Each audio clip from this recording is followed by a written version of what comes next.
नए साल की पार्टी पर मेरे खास मेहमान आने वाले थे।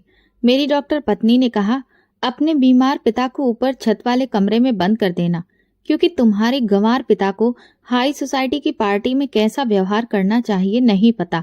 अगर कोई ऐसी वैसी हरकत कर दी तो मेरी तो नाक ही कट जाएगी। मैंने चुपचाप सिर हिला दिया, जबकि पिताजी की आंखों में आंसू आ गए। मेरी पत्नी ने उन्हें ऊपर वाले कमरे में बंद कर दिया।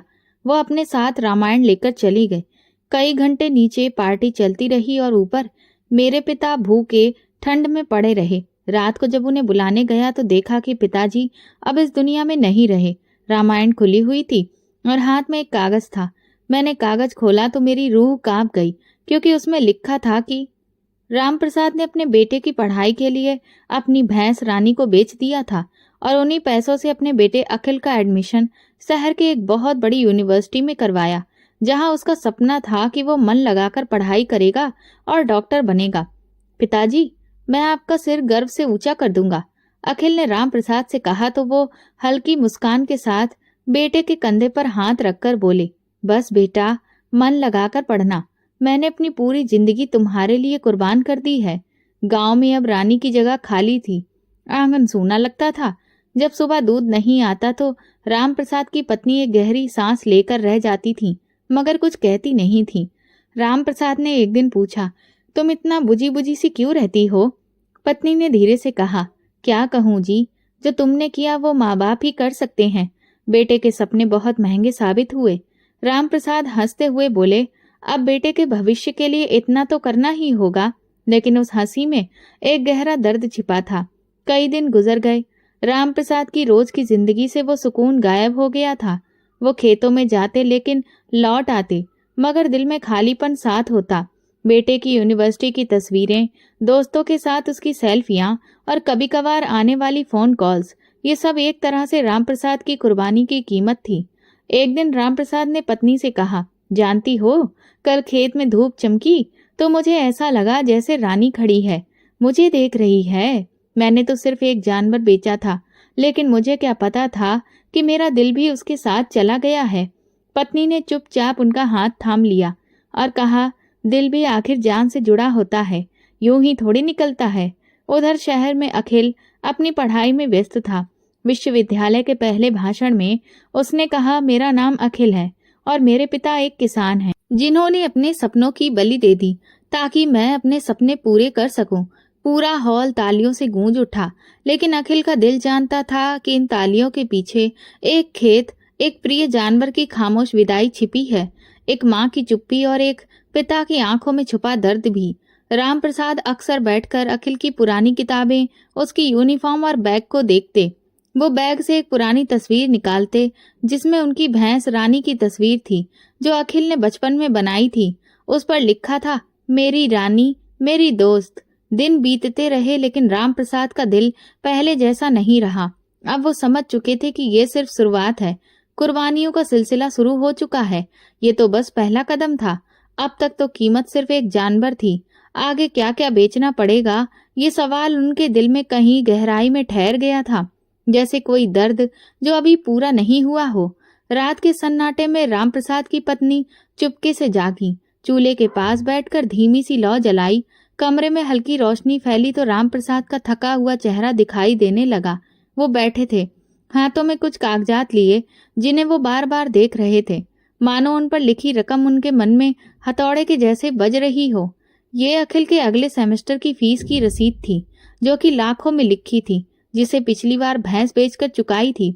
लेकिन उससे तो बस शुरुआत हुई थी। अब ये सपना पूरे वजूद के साथ उनके दरवाजे पर खड़ा था और उसकी भूख बढ़ती जा रही थी। पत्नी ने परेशान होते हुए पूछा, क्या हुआ, क्या फिर से फीस बढ़ा दी गई है? राम प्रसाद ने गर्दन झुकाकर सर हिलाया, जैसे कि उनके अंदर कुछ भी कहने की ताकत ही नहीं बची हो। पत्नी ने एक बार फिर से कहा, अब भला क्या बेचोगे? राम प्रसाद ने कुछ भी नहीं कहा, बस अपनी पुरानी अलमारी की चाबी उठाई और अलमारी खोलकर उसे जमीन के कागज निकाले जो उनके घर की थी। नहीं जी, ये मत करो, ये हमारा घर है, इसे बेच दिया तो फिर हम लोग कहाँ जाएंगे? राम प्रसाद ने शांत आंखों के साथ कहा, अगर ये छत मेरे बेटे के सपने के बीच में आ रही है तो मैं फिर खुशी से इसे भी गिरवी रख दूंगा, पर वो डॉक्टर जरूर बनेगा। बस कुछ और साल की बात है। ये सुनते ही पत्नी खामोश हो गई, जैसे किसी ने उसकी सांसों को रोक दिया हो। इसी घर में उन्होंने अपनी पूरी जवानी गुजारी थी, बच्चे को पाला था, दीवारों पर उनके हाथ के निशान थे, छत पर सर्दियों की धूप और गर्मियों की चांदनी बसी थी। लेकिन अब ये सब किसी सपने की खातिर कुर्बान हो रहा था। कुछ दिनों के बाद राम प्रसाद शहर के बैंक में बैठे थे। सामने कागज रखे हुए थे और माथे पर पसीना था। दिल पर कर्ज का बोझ बहुत भारी हो चुका था। कर्ज बैंक ने स्वीकार कर लिया, घर गिरवी रख दिया गया और पैसों से फीस जमा कर दी गई। अखिल का अगला सेमेस्टर भी शुरू हो गया। अखिल बहुत ज्यादा खुश था। पिताजी, मैं अगली प्रयोगशाला के शोध में शामिल हो रहा हूँ। यहाँ के सीनियर डॉक्टर रजत मुझे पहचानने लगे हैं।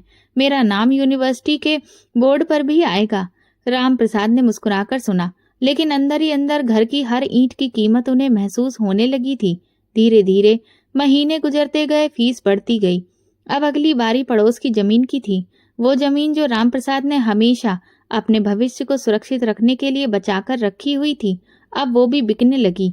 एक दिन पत्नी ने कहा, आपने कभी सोचा है, अगर वो डॉक्टर नहीं बन सका तो फिर हम लोग कहाँ जाएंगे? राम प्रसाद ने अपनी पत्नी की बात को काटते हुए कहा, वो डॉक्टर जरूर बनेगा। मुझे भगवान पर और अपने बेटे की मेहनत पर पूरा भरोसा है। अखिल यूनिवर्सिटी में बहुत फेमस हो चुका था। उसके बहुत सारे दोस्त बन गए, कई बार भाषण दिए, तस्वीरें सोशल मीडिया पर आईं। वो एक नए माहौल में खुद को बहुत बड़ा समझने लगा था। एक दिन उसने फोन पर कहा, पिताजी, मेरी मेडिकल एसोसिएशन का प्रोग्राम कोलकाता में है, वहां पर जाना बहुत जरूरी है और रजिस्ट्रेशन के लिए 5,000 चाहिए और साथ में यात्रा का खर्चा अलग से होगा। क्या ये सब आपसे हो पाएगा? राम प्रसाद ने सर झुकाकर कहा, हाँ बेटा, मैं इंतजाम करता हूँ। उन्होंने ये बात तो कह दी थी, लेकिन जेब में केवल 3,000 थे। वो फिर बाजार गए, पुराने बर्तन बेचे, बकरी का बच्चा बेच दिया और बेटे के लिए पैसों को भेज दिया। गांव में लोग बातें करने लगे, राम प्रसाद सब कुछ बेच रहा है, बेटे के सपनों के पीछे पूरी तरह से पागल हो गया है। फिर वो कुछ दुखी होकर कहने लगे, भगवान करे अखिल सच में डॉक्टर बन के ही आए, वरना राम प्रसाद का तो सब कुछ बर्बाद हो जाएगा। पत्नी अब खामोश रहने लगी थी। उनके चेहरे पर अब चिंता पसरी रहती थी। एक शाम राम प्रसाद बैठे हुए थे। हाथ में उनके पुराना लोटा था, जिस पर अखिल ने बचपन में अपना नाम और दिल का निशान बनाया हुआ था। उन्हें वो दिन याद आया जब अखिल ने पहली बार कहा था, पिताजी, मैं बड़ा होकर डॉक्टर बनूंगा और सबकी मदद करूंगा और फिर आपको भी एक बड़ी सी गाड़ी दिलवाऊंगा। राम प्रसाद की आंखें भर आईं। उन्होंने आसमान की तरफ देखा और कहा, हे भगवान, मेरी कुर्बानी को बेकार मत करना। अब वो समय आ चुका था जब आखिरी खेत भी बेचना था। इस बार राम प्रसाद की आवाज भी भर्राई हुई थी। जमीन के कागजों पर हस्ताक्षर करते हुए उनके हाथ कांप रहे थे। पत्नी कमरे में आई और बोली, अब तो समय हो गया है। देखिए, अगर कोई छत बचेगी तो बस वो आसमान की ही होगी। लेकिन राम प्रसाद ने बस इतना कहा, आखिरी सेमेस्टर है, बस एक बार ये भी पूरा हो जाए तो सब ठीक हो जाएगा। जब अखिल को ये पता चला कि पिताजी ने आखिरी बची हुई जमीन भी बेच दी है, तो उसके चेहरे पर एक पल के लिए सन्नाटा पसर गया था। लेकिन फिर उसने खुद को संभाला। पिताजी, मैं आपको निराश नहीं करूंगा। मेरे अंतिम परीक्षा की तैयारी पूरी है। राम प्रसाद ने उसे आशीर्वाद के साथ विदा किया, लेकिन दिल में एक अजीब डर बैठ गया था, जैसे सपने पूरे होने की जगह किसी अंधेरे में खो रहे हों। गर्मियों की तपन थी, परीक्षा का आखिरी दिन था। अखिल के हाथ पसीने से भीगे हुए थे, दिल में अनजानी बेचैनी थी। परीक्षा के कमरे के दरवाजे पर खड़े होकर उसने आखिरी बार जो कुछ भी याद किया था उसे दोहराया, माँ के आशीर्वाद को याद किया और परीक्षा के कमरे में दाखिल हो गया। उसे पता था कि ये सिर्फ एक एग्जाम नहीं था, ये एक सफर का फैसला था, एक यात्रा का निर्णय था, एक ऐसी यात्रा जो राम प्रसाद ने अपने सपनों की बुनियाद पर शुरू की थी। लेकिन किस्मत की कलम कभी कभी उन सपनों के रंगों को फीका कर देती है। परीक्षा के बाद दिन, रात और हफ्ते जैसे रुक से गए थे। राम प्रसाद हर दूसरे दिन अखिल को फोन करते, बेटा तुम्हारे एग्जाम कैसे हुए? और हर बार अखिल धीमी आवाज में जवाब देता, पिताजी, भगवान सब कुछ ठीक कर देगा। राम प्रसाद कुछ महसूस कर रहे थे, कुछ अजीब सा। वो अब ज्यादा समय तक भगवान के आगे बैठकर प्रार्थना करते रहते थे। पत्नी भी अब पहले जैसी शांत नहीं रही थी, वो लगातार चिंता में रहती थी। एक दिन उन्होंने कहा, अगर भगवान ने हमें फल नहीं दिया तो? राम प्रसाद ने केवल एक बात कही, तो जो भी होगा वो फिर भगवान की मर्जी से ही होगा। रिजल्ट का दिन आ गया था। अखिल ने अपने दोस्तों के साथ कंप्यूटर पर रिजल्ट देखा, लेकिन उसमें अपना नाम नहीं पाया। उसका दिल ये देखकर बैठ गया जैसे किसी ने उसकी आत्मा को ही खींचकर निकाल दिया हो। दोस्तों ने उसे सांत्वना दी, कंधे को थपथपाया, लेकिन वो बहुत अच्छे से जानता था कि इसके लिए सब कुछ दांव पर लगा दिया था। वही सपना आज जमीन में दफन हो गया है। वो दिन बहुत ज्यादा भारी था। अखिल ने राम प्रसाद को फोन किया, लेकिन उसके शब्द गले में ही अटक गए थे। वो सिर्फ इतना कह पाया, पिताजी मैं पास नहीं हो पाया। दूसरी तरफ पूरी तरह से खामोशी पसर गई थी। फिर राम प्रसाद की टूटी हुई आवाज आई, ठीक है बेटा, भगवान सब ठीक करेगा। राम प्रसाद की आवाज में वो हार थी जो किसी योद्धा को युद्ध के अंतिम सिपाही के गिर जाने पर महसूस होती है। उन्होंने फोन बंद किया और कुछ पल ऐसे ही दर्द के बोझ तले बैठे रहे। पक्षी अपने घोंसलों की तरफ लौट रहे थे। सूरज ढल रहा था, लेकिन राम प्रसाद का चेहरा जैसे इस समय से बाहर हो चुका था, बिल्कुल रंगहीन, निर्जीव। पत्नी ने हैरान होकर पूछा, क्या हुआ? तो राम प्रसाद ने धीरे से कहा, अखिल फेल हो गया है। उनकी पत्नी बैठ गई, जैसे किसी ने उनके पैरों तले से जमीन खींच ली हो। तो अब हम क्या करेंगे? राम प्रसाद ने लंबी सांस लेकर कहा, पता नहीं, शायद वो कोई नौकरी ढूंढ ले। कुछ दिन बाद अखिल का फोन आया कि अभी अस्पताल में छोटी सी नौकरी मिल गई थी, वार्ड बॉय की। फिलहाल तनख्वाह बहुत कम थी, लेकिन कुछ ना होने से तो बेहतर ही है। राम प्रसाद ने जबरदस्ती मुस्कुराकर कहा, अच्छी बात है बेटा, काम कोई भी छोटा बड़ा नहीं होता। लेकिन उसके दिल ने चुपचाप कहा, जिस कीमत पर मैंने ये सपना खरीदा उसका परिणाम ये नहीं होना था। राम प्रसाद और उनकी पत्नी ने पुराने जख्मों को पीछे छोड़ने का फैसला लिया। अब वहां पर कुछ भी नहीं बचा था, न जमीन, न घर, न रोजगार, बस यादें थीं जो हर दीवार पर चिपकी हुई उदासी जैसी फैली थी। कुछ पुरानी संदूक, थोड़े से पुराने कपड़े और टूटे हुए सपने, बस यही उनका सामान था। उन्होंने पुराने घर का ताला बंद किया और एक बार पीछे मुड़कर उस दरवाजे को देखा जिसके पीछे उनकी पूरी जिंदगी बीती थी। शहर में अखिल ने छोटे से किराए के मकान की व्यवस्था कर ली थी। वो अपने माता पिता को लेने गया। रास्ते भर खामोशी थी। माँ ने एक बार खिड़की से बाहर देखा और कहा, इन 2 हफ्तों में हमने जैसे अपनी पिछली पूरी जिंदगी को जी लिया। अब ये नजारा भी अजनबी लगेगा। शहर के उस छोटे से फ्लैट में सब कुछ नया था, लेकिन दिल पुराने जख्मों से भरे थे। अखिल सुबह जल्दी अस्पताल चला जाता और शाम को थका हारा लौटता। राम प्रसाद खिड़की से बाहर ट्रैफिक को देखते रहते थे और सोचते कि जो जिंदगी कभी खेतों में हंसती खिलखिलाती थी, अब सीमेंट की दीवारों में कैद हो गई है। शहर की सुबह गांव की सुबह से बिल्कुल अलग होती थी। ना तो मुर्गों की बांग होती, न खेतों की खुशबू, न पक्षियों का चहचहाना जो दिन की शुरुआत को खूबसूरत बनाते थे। यहाँ सब कुछ तेज, बेरहम और संवेदनहीन था, जैसे इंसानों के चेहरे मोबाइल की चमक से रोशन हो। अब अखिल अपनी नौकरी में उलझा हुआ था। वो अस्पताल के मरीज, रिपोर्ट और दावों की दुनिया में खो गया था। अब वो खुद को परिवार के लिए उपयुक्त मानने लगा था और उनके लिए समय निकालना कठिन लगता था। वो कहता, आप लोग आराम करो, मैं शाम को कुछ फल लेकर आ जाऊंगा। लेकिन जब शाम होती तो वो थका हारा खाली हाथ वापस घर लौट आता। एक शाम राम प्रसाद ने पत्नी से छत पर चलने की जिद की। चलो सुशीला, शहर की शाम देखें, शायद कुछ मन बहल जाए। पत्नी ने फीकी हंसी के साथ कहा, यहाँ की शाम में सुकून नहीं है, बस शोर है। गांव की शाम में जब भजन की आवाज गूंजा करती थी तो कितना सुकून मिलता था। यहाँ तो केवल अब गाड़ियों के हॉर्न सुनाई देते हैं। कुछ ही दिनों में उनकी तबीयत बिगड़ने लगी। राम प्रसाद ने अखिल से कहा, बेटा, तुम्हारी माँ की तबीयत ठीक नहीं लग रही है, किसी अच्छे डॉक्टर को दिखा लो। अखिल ने लापरवाही से जवाब दिया, पिताजी मैं खुद अस्पताल में हूँ, दवा भी ले आऊंगा, बस समय पर आप उन्हें खिला दिया करिए। राम प्रसाद कुछ कहना चाहते थे मगर चुप हो गए। उन्हें एहसास था कि इसके लिए उन्होंने सब कुछ बेच डाला। वो बेटा अपनी माँ की आंखों का आंसू तक नहीं देख पा रहा। एक रात बारिश हो रही थी, छत से पानी टपकने लगा। पत्नी की खांसी और बारिश की बूंद की टप टप ने कमरे को एक बड़े ही दुख भरे माहौल में बदल दिया था। राम प्रसाद अपनी पत्नी के सिर पर हाथ फेरते रहे और धीरे धीरे कुछ बड़बड़ाते रहे। सुबह होते होते उनकी पत्नी की सांस धीमी होने लगी थी। वो उनका हाथ पकड़कर कह रहे थे, कुछ भी नहीं होगा तुम्हें। पत्नी ने कहा, प्रार्थना करो, कि भगवान सब ठीक करे, लेकिन शायद भगवान को तो कुछ और ही मंजूर था। सुबह जब सूरज निकला तो राम प्रसाद की पत्नी, जिन्होंने उनके साथ जीवन की तेज धूप झेली थी, अब हमेशा के लिए शांत हो चुकी थीं। उनके चेहरे पर वही सुकून था जो शायद गांव के किसी पुराने कमरे में बचपन के झूले के पास सोते वक्त होता था। रामप्रसाद की आंखों के सामने अंधेरा छा गया। वो खामोशी से शहर की इस भीड़ में अकेले बैठ गए। अब बारिश की बूंदें जमीन पर नहीं, उनके दिल पर गिर रही थीं। अखिल दोपहर तक आया। अपनी माँ की लाश देखकर कुछ देर तक वो चुपचाप खड़ा रहा। फिर औपचारिकता बस आंसू बहा दिए और अंतिम संस्कार के इंतजाम में लग गया। पिताजी, आप बिल्कुल भी फिक्र मत कीजिए, मैं सब कुछ संभाल लूंगा।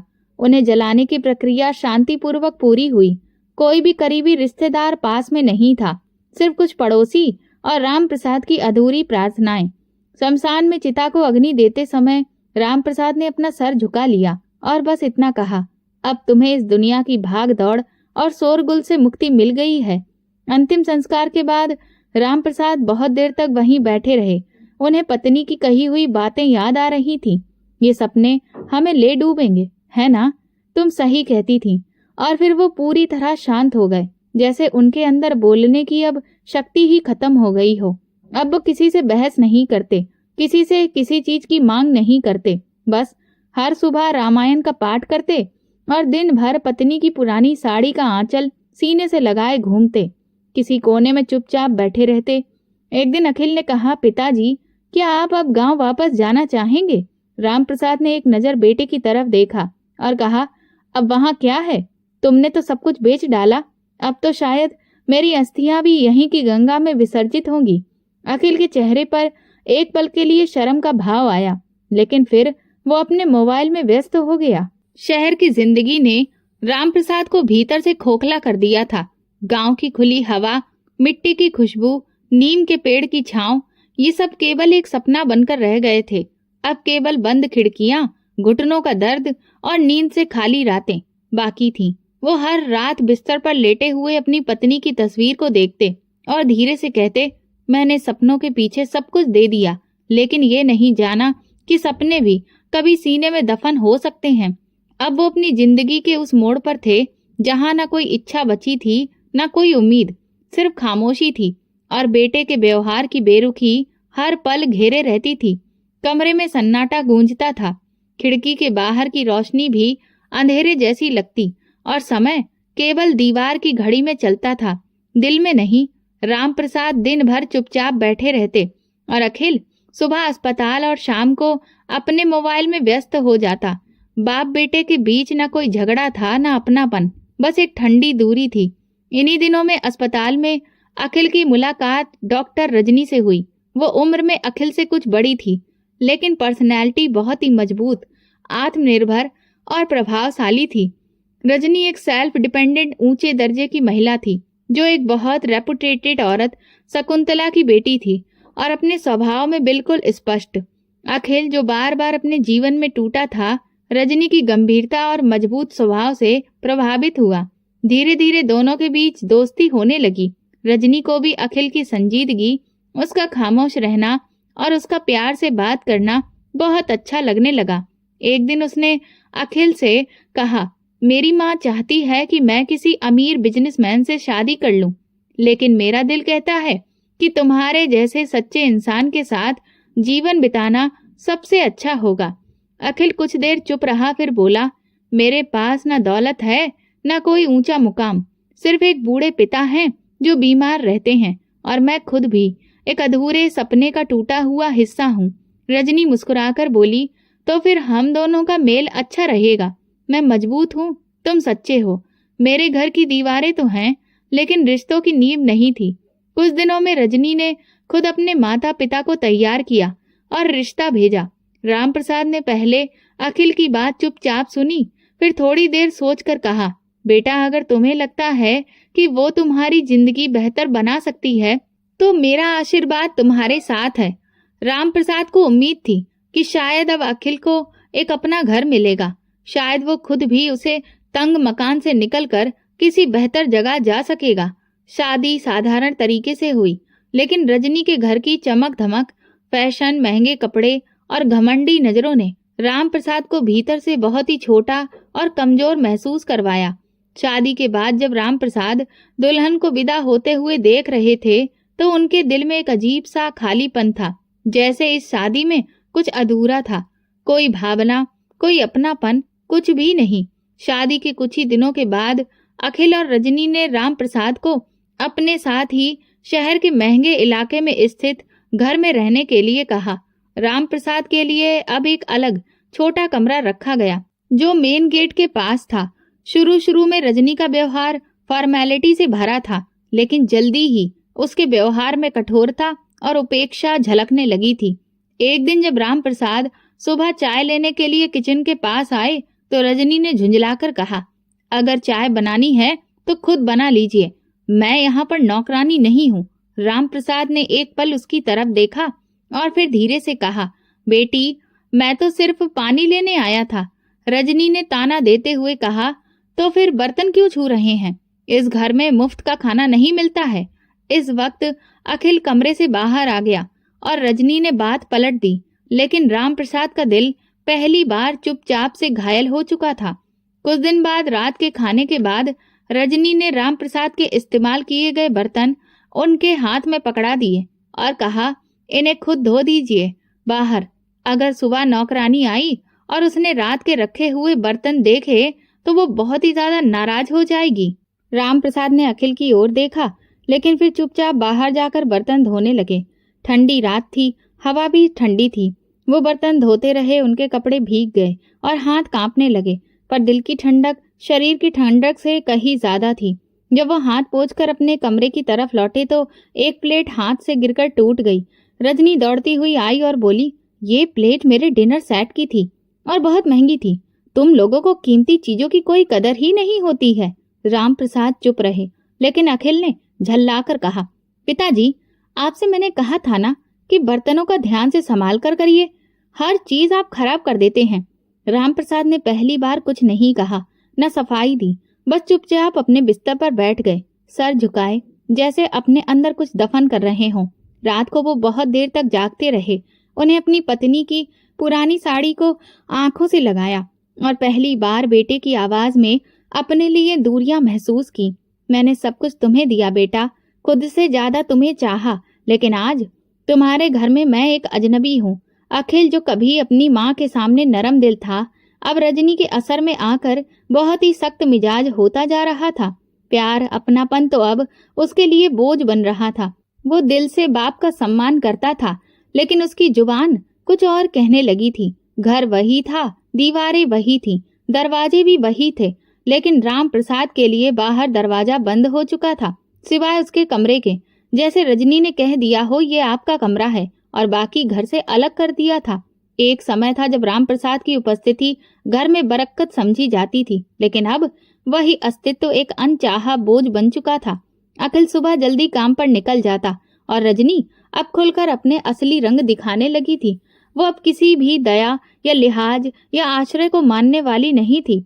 राम प्रसाद की चुप्पी को उसने उनकी कमजोरी समझ लिया था और रोज इस कमजोरी का कोई न कोई नया फायदा उठाती थी। एक दिन रजनी ने घर में नई अलमारी लगवाने का फैसला लिया। कारीगर आए और पूरे घर का सामान इधर उधर होने लगा। राम प्रसाद का पुराना बिस्तर, उनकी कुछ किताबें और उनकी पत्नी की यादों से भरा एक छोटा सा संदूक भी कमरे से बाहर निकाल दिया गया। राम प्रसाद आंगन में बैठे चुपचाप ये सब कुछ देख रहे थे। कारीगर वो संदूक घसीट रहे थे जिसमें उनकी पत्नी के लिखे पत्र, शादी की तस्वीरें और अखिल के बचपन की तस्वीरें सुरक्षित थीं। बेटा वो संदूक जरा धीरे से रखना, राम प्रसाद ने कहा, लेकिन रजनी तेजी से आगे बढ़ी और बोली, अंकल ये सब पुराना और बेकार का सामान है। अगर आपको ये इतना ही प्यारा है तो फिर इसे अपने कमरे में उठाकर रख लीजिए, लेकिन मेरे बैठक में ये बदबूदार चीजें नहीं रखी जाएंगी। राम प्रसाद ने चुपचाप वो संदूक अपने कमरे में घसीटा और फिर एक कोने में रख दिया। वो चुपचाप थे, लेकिन भीतर एक कसक थी, जैसे कि किसी ने यादों को धूल में मिला दिया हो। अगले दिन की पीड़ा कुछ और ही थी। रजनी ने एक महंगी नस्ल का पालतू कुत्ता पाल लिया जिसे वो अपने बच्चों के जैसा मानती थी। ये हमारे परिवार का नया सदस्य है, रजनी ने बड़े ही गर्व से कहा। वो कुत्ता पूरे घर में खुलेआम आराम से घूमता था, लेकिन जैसे ही राम प्रसाद के कमरे के पास आता तो भौंकने लगता। रजनी मजाक उड़ाते हुए कहती, अंकल, मेरा डॉगी आपको देखकर डर जाता है। शायद आपकी शक्ल से उसे कोई पुरानी लड़ाई याद आ जाती है। एक दिन जब राम प्रसाद व्रत के लिए नहाने जा रहे थे तो वही कुत्ता उनके पैरों में उलझ गया। राम प्रसाद लड़खड़ाकर जमीन पर गिर पड़े। उनके हाथ से खून निकल आया। रजनी दौड़ती हुई आई, लेकिन राम प्रसाद की तरफ नहीं, सीधे अपने कुत्ते के पास। मेरे बेटे, तुम्हें चोट तो नहीं आई? फिर वो राम प्रसाद की ओर मुड़ी और बोली, अंकल, आप देखकर नहीं चल सकते? अगर मेरे कुत्ते को अभी कुछ हो जाता तो? राम प्रसाद ने जख्मी हाथ देखा, फिर कुत्ते को और फिर रजनी को। बेटी, मैं गिर गया था, उन्होंने जवाब दिया। रजनी ने सख्त लहजे में कहा, अरे, गिरना तो अब आपकी आदत बन चुकी है, लेकिन अगर दोबारा मेरे डॉगी को कुछ भी हुआ ना तो मैं बिल्कुल भी बर्दाश्त नहीं करूंगी। वो रात राम प्रसाद ने दर्द में बिताई। अखिल से कुछ कहने का मन हुआ, लेकिन तुरंत उनके दिल ने उन्हें रोक दिया। जिसे आंख बंद करते हुए वक्त माँ की मौत की खबर दी गई हो, वो दिल का हाल क्या समझेगा। कुछ दिन के बाद राम प्रसाद की पुरानी चारपाई टूट गई। पीठ में असहनीय दर्द होने लगा था। उन्होंने रजनी से कहा, बेटी, अगर नई चारपाई ना भी दिलवा सको तो कम से कम एक पुराना गद्दा ही बदलवा दो, मुझे बहुत कमर में तकलीफ होती है। रजनी ने अपनी आंखें सिकोड़ते हुए कहा, अंकल, यहाँ मैं कोई धर्मशाला या दान पुण्य का संस्थान नहीं खोल रखा है। अगर यहाँ की सुख सुविधाएं पसंद नहीं आ रही हैं तो चुपचाप अपना सामान बांधकर वृद्धाश्रम चले जाइए, वहाँ आपके जैसे बहुत लोग रहते हैं। ये बात राम प्रसाद के दिल पर जैसे बिजली बनकर गिरी। जो मेरी मेहनत का बना हुआ घर था, उसे मैं इस घर में रहने वालों के खातिर लुटा दिया था, और आज इन लोगों के घर में खुद मेरे लिए ही जगह नहीं बची थी। उसी रात राम प्रसाद ने पुराने संदूक से अपनी पत्नी की अंगूठी निकाली और उसे अपने चेहरे से लगाते हुए वो रोने लगे। तुम होती तो ये सब ना होने देती, तुम होती तो मेरा बेटा मुझे यूं बेबस ना देखता। अब रजनी का अत्याचार एक नया ही रूप ले चुका था। वो जानबूझकर राम प्रसाद का खाना समय पर नहीं देती थी और अक्सर नाटक करते हुए कहती, अरे, अंकल के लिए खाना तो मैं रखना भूल ही गई थी। कभी कहती, अभी तो उन्होंने नाश्ता किया ही है, तो अभी थोड़ी ना खाना खाएंगे। या फिर वो अक्सर रात की बची हुई सूखी सब्जी उन्हें दे देती। कहती, पिताजी को भला ये सबसे क्या ही फर्क पड़ता होगा। वो अक्सर राम प्रसाद के साधारण पहनावे पर भी भद्दी भद्दी बातें करती।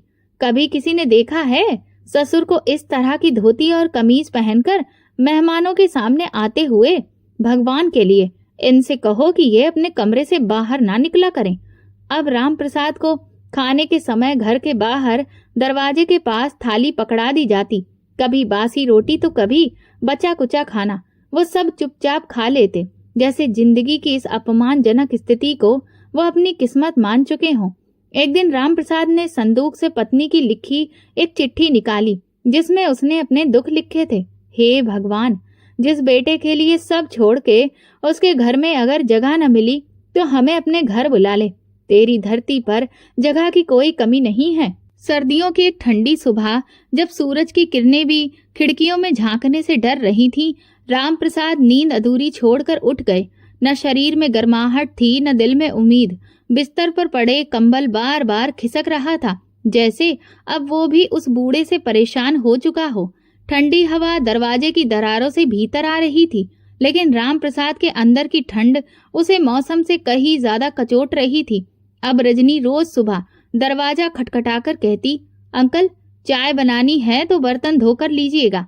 एक जमाना था जब राम प्रसाद खेतों में सारा दिन मेहनत करता था और शाम को चूल्हे के पास बैठता था तो उसकी पत्नी चुपचाप चाय बना लेती थी और दोनों साथ में बैठते थे।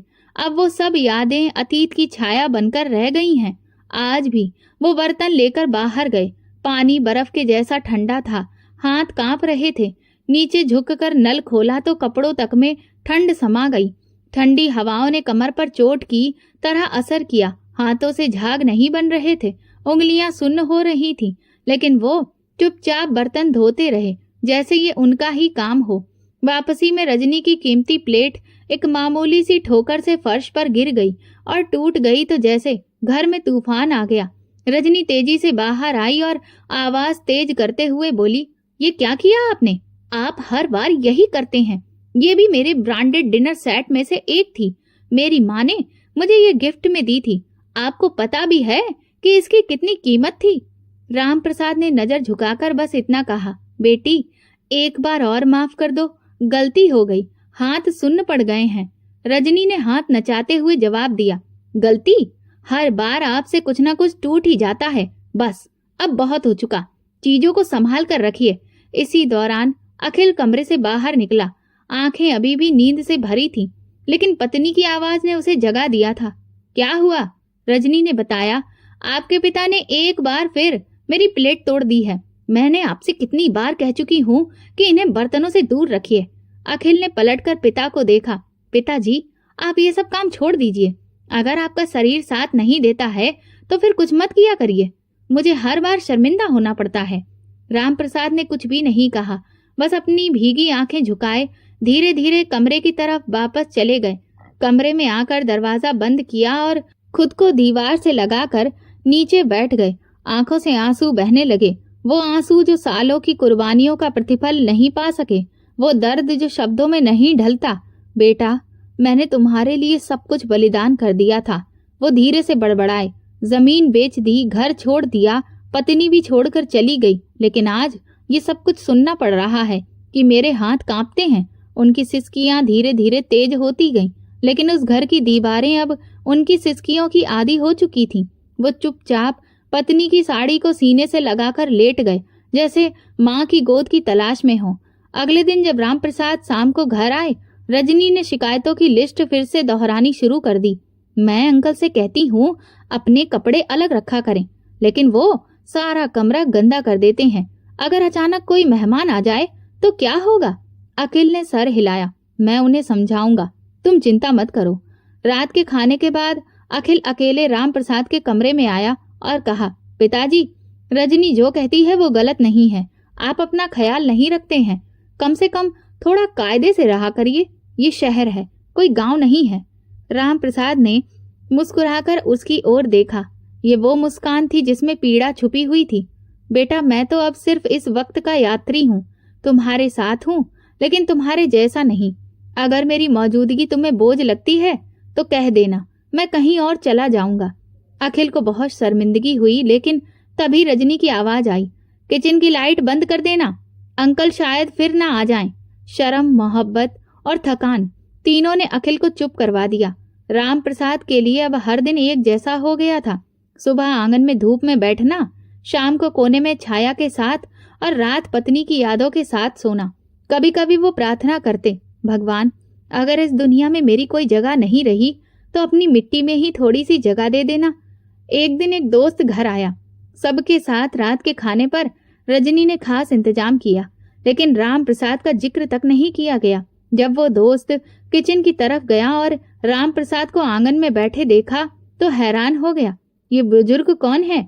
रजनी ने कहा, अरे ये मेरे ससुर हैं, ये यहीं रहते हैं, बस बहुत साधारण हैं। राम प्रसाद ने खुद से कहा, हाँ, मैं साधारण ही हूँ, क्योंकि साधारण ही वो चीज है जो किसी को सम्मान देती है और किसी से छीन भी लेती है। उस रात राम प्रसाद बहुत रोए। वो रोना जिसमें सिर्फ दुख नहीं था, बल्कि पूरी हताशा बसी थी। मैंने रिश्तों को अनमोल समझा, इसलिए सब कुछ बलिदान कर दिया, लेकिन आज रिश्तों की कीमत रुपयों में तोली जाती है।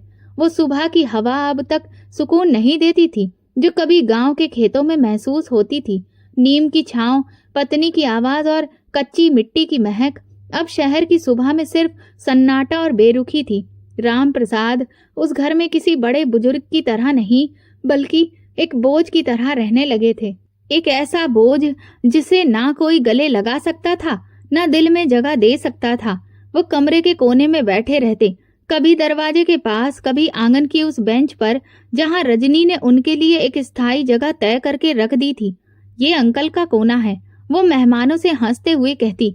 हमने उन्हें बाहर की हवा के लिए यहाँ पर रखा है, लेकिन राम प्रसाद जानता था ये उसका खाने का कोना है। वो कोना जहाँ अब सिर्फ बासी रोटी, बची हुई सब्जी और ठंडा पानी मिलता है। एक दिन दोपहर को जब रजनी ने बची हुई रोटी सब्जी लाकर राम प्रसाद के सामने रखी तो वो बस चुपचाप थाली को देखते रहे। सब्जी पर तेल जमा हुआ था और रोटी बुरी तरह से अकड़ी हुई थी, जैसे समय की बेरहमी ने उसे और ज्यादा कठोर बना दिया हो। अंकल, भूखे रहने से तो यही ठीक है कि इसी को खा लीजिए, रजनी ने मजाक उड़ाते हुए लहजे में कहा। राम प्रसाद ने धीरे से थाली उठाई और दरवाजे के पास बैठकर खाने लगे। वो निवाले जो कभी पत्नी प्यार से बनाकर देती थी, अब जुबान पर छाले जैसे लगते थे। अखिल उस समय घर पर नहीं था, अस्पताल में ड्यूटी पर था। शाम को लौटा तो रजनी ने हल्के अंदाज में कहा, आपके पिताजी ने आज भी खाना आंगन में खाया। उन्हें ड्राइंग रूम की हवा शायद पसंद नहीं आती है। शायद। अखिल ने बस मुस्कुराकर सर हिला दिया। अब वो हर बात में अपनी पत्नी की हाँ में हाँ मिलाने लगा था, चाहे बात कितनी भी तीखी क्यों ना हो। कुछ दिन बाद सर्दी की तेजी और ज्यादा बढ़ गई। राम प्रसाद की तबीयत कुछ बोझिल सी लगने लगी। जब गले में दर्द और माथे पर हल्का बुखार महसूस होने लगा तो उन्होंने खुद से कहा, शायद मौसम का असर है, और चुपचाप अपने कमरे में लेट गए। अगले दिन वो हल्के बुखार के साथ उठे और खांसी शुरू हो गई। कांपते हाथों से दरवाजा खोला और धीरे धीरे आंगन की तरफ बढ़े। रजनी ने दूर से ही कहा, अंकल, आप बुखार में बाहर क्यों आ गए? आपका कमरा ही आपके लिए सही जगह है, मैं वहीं पर दवा भिजवा दूंगी। लेकिन न दवा आई और न कोई खबर। वो सारा दिन बुखार में अकेले लेटे पड़े रहे। कोई देखने तक नहीं आया और ना ही किसी ने दो शब्द तसल्ली के कहे। रात को बुखार और ज्यादा बढ़ गया। राम प्रसाद का शरीर कांपने लगा। वो एक पुराना कंबल ओढ़ छत की ओर देख रहे थे। उनकी जुबान से एक शब्द निकला, सुशीला, अगर तुम होती तो कितना आराम होता। इस वक्त मुझे तुम्हारे साथ की बहुत जरूरत है। इस समय दरवाजे पर काम करने वाला चौकीदार, जो दूर से सब कुछ देख रहा था, धीरे धीरे अंदर आया। बोला, बाबा जी, आपकी तबीयत ठीक नहीं लग रही है, मैं आपको डॉक्टर के पास लेकर चलता हूँ। राम प्रसाद ने कमजोर आवाज में कहा, नहीं बेटा, बस कोई दवा दे दो, बहुत थकान है। चौकीदार तुरंत बाजार गया, कुछ गोलियां और बुखार की दवा के साथ दूध भी गर्म करके ले आया। उसने खुद अपने हाथ से राम प्रसाद को दवा दे दी और कंबल ठीक से उड़ा दिया। बोला, बाबा जी, आप मेरे पिताजी के जैसे हैं, ऐसी हालत में अकेले मत रहा कीजिए। राम प्रसाद की आंखों से आंसू बहने लगे। ये एक अजनबी आदमी था, मगर उसके दिल में इंसानियत जिंदा थी, और एक मेरा अपना सगा बेटा, जिसे मेरा ख्याल तक नहीं था। अगले दिन जब रजनी को पता चला कि चौकीदार दवा देने आया था तो वो गुस्से से भर गई। बोली, किसकी इजाजत से तुम अंदर आए? कौन हो तुम जो मेरे ससुर को दवा दोगे? क्या तुम्हें अपनी लिमिट के बारे में नहीं पता है? चौकीदार चुपचाप खड़ा रहा और सर झुकाए रहा। अपनी औकात मत भूलो, खबरदार, अगर तुमने दोबारा अंदर उनके पास आने की कोशिश की तो नौकरी से निकाल दूंगी। राम प्रसाद दरवाजे के पीछे से सब कुछ सुन रहे थे। वो ना तो चिल्लाए ना ही कुछ कहा, बस अंदर ही अंदर टूट गए। एक समय था जब उनकी पत्नी की तकलीफ पर पूरा मोहल्ला इकट्ठा हो जाता था। आज वो बुखार में पड़े हैं और उनके बेटे का घर उनका दरवाजा भी बंद कर रहा है। जब अखिल घर आया तो सबने इस बात को मामूली बात करके टाल दिया। चौकीदार हद पार कर रहा था, याद रखना, वो सिर्फ एक कर्मचारी है। अखिल ने भी हाँ में हाँ मिलाई और बात का विषय बदल दिया गया। अपने पिता के बुखार की बात तक न की गई। राम प्रसाद ने उस रात खिड़की खोलकर चांद को देखा। चांद तो वही है जो मेरी पत्नी को गांव की छत पर पसंद था, मगर हालात कितने बदल गए हैं। उसने पुराना रूमाल निकाला जिसमें उसकी पत्नी ने हल्दी और कुमकुम से उसका नाम लिखा था। वो रूमाल अभी भी उसमें उसकी पत्नी के प्यार की महक को समेटे हुए था। उसने उसे अपनी आंखों से लगाया और धीरे स्वर में बोले, अब कोई और दवा नहीं चाहिए, अब बस तुम्हारा प्यार याद आता है जब किसी मंत्र या दवा से नहीं मिलता। वक्त का काम तो गुजर जाना है, लेकिन कुछ जगह ऐसी होती हैं जो समय के साथ नहीं भरती, बल्कि हर बीते पल में उनमें नमक भर जाता है। राम प्रसाद के लिए भी वक्त बीत रहा था, लेकिन ऐसा वक्त जिसमें ना मुस्कुराहट थी, ना ही किसी खुशी की झलक थी, बस खामोशी और अकेलापन था। वो पीड़ा, वो अधूरी उम्मीदें हर दिन के साथ बढ़ती जा रही थी। 5 साल बीत चुके थे लेकिन राम प्रसाद के दिल की हालत वैसे के वैसी ही थी। अब वो बहुत कम बोलते, अक्सर किसी कोने में बैठे रहते या रामायण पढ़ते रहते। उनकी दुनिया बदल गई थी, लेकिन उनका दिल वहीं अटका हुआ था जहां उन्होंने सब कुछ बलिदान कर दिया था। अपने बेटे की खुशियों और सपनों के लिए इन्हीं सालों में अखिल और रजनी को एक बेटा हुआ। उसे घर में हंसी खुशी की गूंज सुनाई दी, लेकिन उन हंसी के पलों में उसे बूढ़े बाप के लिए कोई जगह नहीं थी। बच्चे के जन्म वाले दिन राम प्रसाद दरवाजे के पास बैठे रहे। न किसी ने आकर उन्हें खुशखबरी दी, न मिठाई दी, न बधाई दी। जब अस्पताल से वापसी हुई तो राम प्रसाद दूर से झांकते रहे कि शायद कोई उन्हें बच्चा दिखा दे, लेकिन रजनी ने बच्चे को छुपा कर रखा। रजनी ने अपने नौकर को हिदायत दी कि गांव वाले जो होते हैं इन्हें तमीज नहीं होती है, ये जरा जरा सी बातें फैला देते हैं और ये गंदे भी रहते हैं, इसीलिए इन्हें मेरे बच्चे के पास नहीं जाने देना। रजनी ने अखिल से भी यही बात कही तो उसने उदासी से सिर हिला दिया। शायद उसे भीतर से कुछ महसूस हुआ, लेकिन जुबान बंद रही। पत्नी की मर्जी उसकी आंखों का आदेश बन चुकी थी।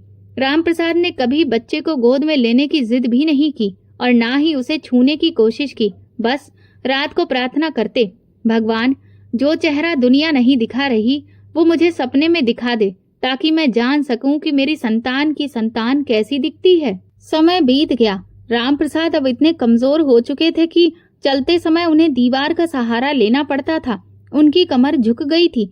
अब वो न रफ्तार में थे न ताकत में, मगर मन में बस एक ही प्रार्थना हमेशा रहती थी, हे भगवान, जब भी मेरा समय आए मुझे प्रार्थना में ही अपने पास बुला लेना। एक दिन घर में दावत का आयोजन किया गया। पूरे परिवार के सदस्य आने वाले थे। सभी लोग सजावट और तैयारी में बहुत व्यस्त थे। रजनी ने सुबह से ही सारे मैनेजमेंट को देखना शुरू कर दिया था, मगर उसने सबसे पहले राम प्रसाद को छत वाले कमरे में भेज दिया। अंकल, आज आप ऊपर ही रहेंगे, नीचे मेहमान आ रहे हैं। अगर कोई अनजान बुजुर्ग दिखेगा तो लोग क्या सोचेंगे। राम प्रसाद ने चुप्पी साध ली, अपने हाथ में रामायण ली और छत की ओर चले गए। उनके कदम कांप रहे थे, लेकिन उनकी जुबान पर कोई भी शिकायत नहीं थी। बस मन कह रहा था कि ये मेरे बेटे का घर है, पर इसमें मेरे लिए कोई भी जगह नहीं है। ऊपर छोटे से कमरे में पहुंचकर उन्होंने रामायण पढ़ने के लिए चटाई बिछाई और बैठ गए। नीचे से रिश्तेदारों की बातें, हंसने की और पकवानों की महक आ रही थी। सब कुछ जैसे एक बेहतरीन त्योहार जैसा लग रहा था, लेकिन राम प्रसाद का जीवन अब केवल एक वीराने में सिमट गया था।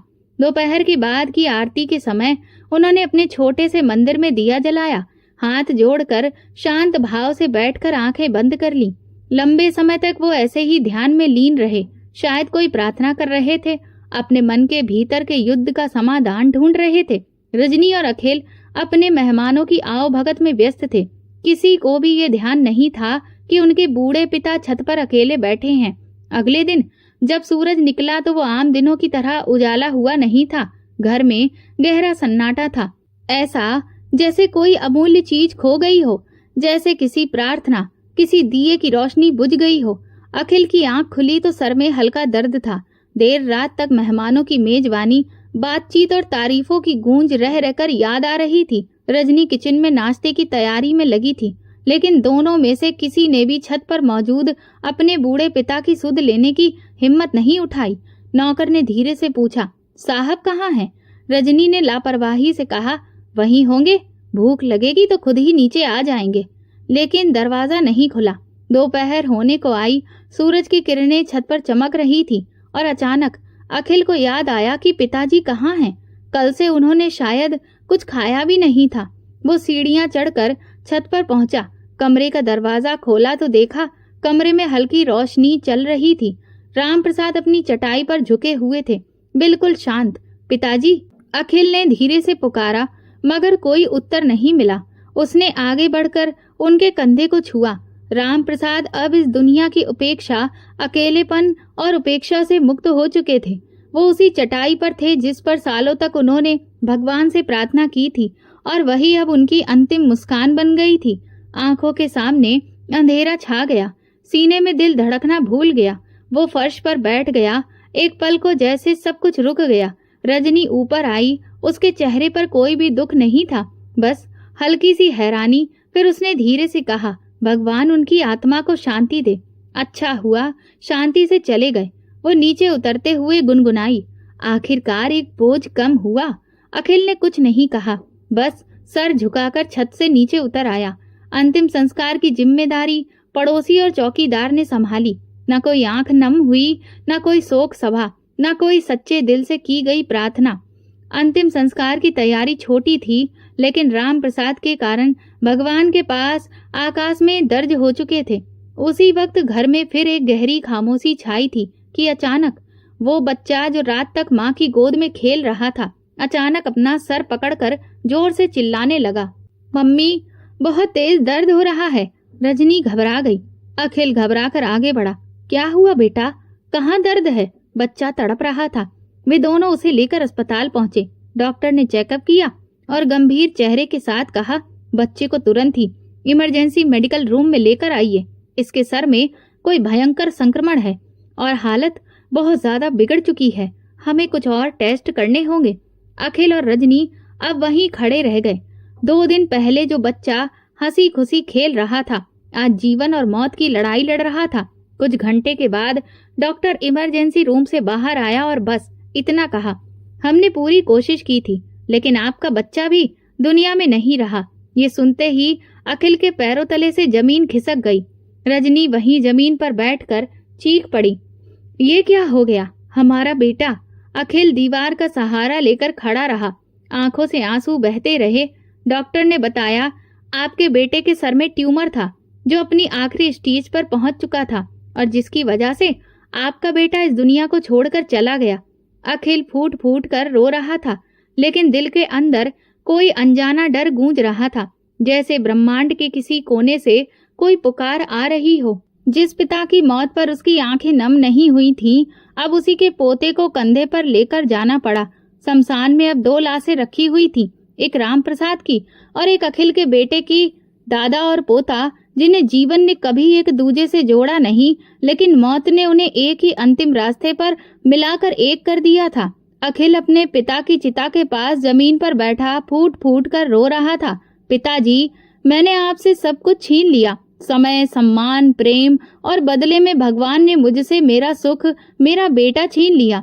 ये आपकी बद्दुआ नहीं थी, ये मेरे कर्मों का फल था। पीछे रजनी खड़ी थी, आंसू बहते हुए भी वो पूरी तरह शांति में थी। उसके भीतर एक ऐसी आग जल रही थी जो केवल रिश्तों की बेइज्जती और अनदेखी पर मिलती है, एक ऐसी सजा जो अब हर दिन उसे अंदर ही अंदर भस्म करती रहेगी। शमशान की हवा भारी थी, सन्नाटा इतना गहरा था जैसे हवा ने भी सांस लेना छोड़ दिया हो। हल्की हल्की लकड़ियां दोनों तरफ डाली जा रही थी। एक राम प्रसाद की चिता थी जिसने जीवन भर त्याग किया, और दूसरी उस पोते को दफनाया जाने वाला गट्टा जिसमें मासूम हंसी हंसने वाले बेटे को जमीन में दफनाया जाएगा। अब उसकी मासूम हंसी कभी भी सुनाई नहीं देगी। 2 पीढ़ियां जो जीवन में एक दूसरे को छू भी ना सकी, आज इस मिट्टी में मिल जाएंगी। अखिल चिता के किनारे बैठा था, चेहरे को दोनों हाथों में छुपाकर लगातार रोता रहा। वही इंसान जो कभी चुपचाप बर्तन धोता रहा और कुछ ना बोला, आज अपनी आवाज ही खो बैठा था। उसे लग रहा था जैसे दुनिया की हर किरण, हर कण उसे दोष दे रहा हो, हर मिट्टी का कण जैसे उसे पुकार रहा हो। तुमने एक पिता को अकेला छोड़ एक पोते को दादा के प्यार से वंचित किया। पास खड़ी रजनी चुप थी, उसके चेहरे पर अब वो कठोरता नहीं थी जो पहले हुआ करती थी। बच्चे की मौत ने उसकी आंखों से चमक और दिल से शांति छीन ली थी। अब वो समझ चुकी थी कि जिस पिता को उसने नौकर समझा, वही वास्तव में भगवान का आशीर्वाद थे, और उन्हें खोकर वो अब एक बहुत बड़े दंड में पड़ चुकी थी। अखिल ने कांपते हाथों से राम प्रसाद की राख पर हाथ रखा और धीरे से कहा, पिताजी, काश समय रहते समझ पाता, काश आपके सिर पर कभी प्यार से हाथ रख पाता, काश मैं आपको अपने शब्दों से अकेला ना छोड़ता। आंखों से बहते आंसू रुकने का नाम नहीं ले रहे थे। उसने अपने बेटे की ओर देखा जो अब जमीन में गहरी नींद सो रहा था, और बेसुध सा बोला, ये मेरा ही फैसला था पिताजी। बेटे के लिए आपकी ममता न समझ पाया, ईश्वर ने वही बेटा मुझसे छीन लिया। कुछ देर बाद लोग वहां से चले गए, बस अंतिम विदाई रह गई, और एक व्यक्ति जो बीच में बैठा अपने कर्मों का लेखा जोखा कर रहा था। महीने साल बीतते गए, लेकिन अखिल का मन वहीं ठहर गया। उस पल में जब उसने अपने पिता को आखिरी बार उस चटाई पर अंतिम सांस लेते छोड़ा था। अब वो अक्सर शमशान आता, दोनों की मिट्टी के बीच बैठता, गीता का पाठ करता, आंखें बंद करता और सिर्फ एक प्रार्थना करता, भगवान जो कमी मुझसे रह गई उसे मेरे आंसुओं से माफ कर देना। माँ बाप के बलिदानों का मूल्य ये संसार कभी चुका नहीं सकता। जो संतान अपने माता पिता को समय रहते नहीं समझ पाती, उसे जीवन में कभी भी सच्चा सुख नहीं मिलता है। अगर समय पर संबंधों की पहचान ना की जाए तो फिर वही समय उन्हें छीन लेता है। माता पिता की सेवा ही स्वर्ग है और उन्हें अनदेखा करना जीवन का सबसे बड़ा दुर्भाग्य। रिश्तों का सम्मान करना चाहिए, क्योंकि जो धरती आज शांत है वही कल हमारे लिए भी नरम या कठोर बन सकती है। दोस्तों, माँ बाप भगवान का रूप होते हैं। जो संतान समय रहते उनके प्रेम और त्याग को नहीं समझती, वो जीवन में कभी भी सच्चे सुख और शांति को नहीं पा सकती है। इसीलिए उनका सम्मान करें, क्योंकि एक बार समय खोया हुआ अपनापन लौटकर कभी नहीं आता। ये वीडियो केवल मनोरंजन के उद्देश्य से बनाया गया है। सभी पात्र काल्पनिक हैं। वास्तविक व्यक्तियों, जीवित या मृत या वास्तविक घटनाओं से कोई भी समानता विशुद्ध रूप से संयोग है। किसी भी व्यक्ति, धर्म या जाति को ठेस पहुंचाने की मंशा नहीं है। अगर आपको हमारी कहानी पसंद आई हो तो कमेंट करके बिल्कुल बताएं। वीडियो को लाइक करें और ज़्यादा से ज़्यादा शेयर करें। चैनल पर नए हैं तो सब्सक्राइब जरूर करें और नोटिफिकेशन बेल दबाएं ताकि अगली अपडेट सबसे पहले आपको मिले। धन्यवाद।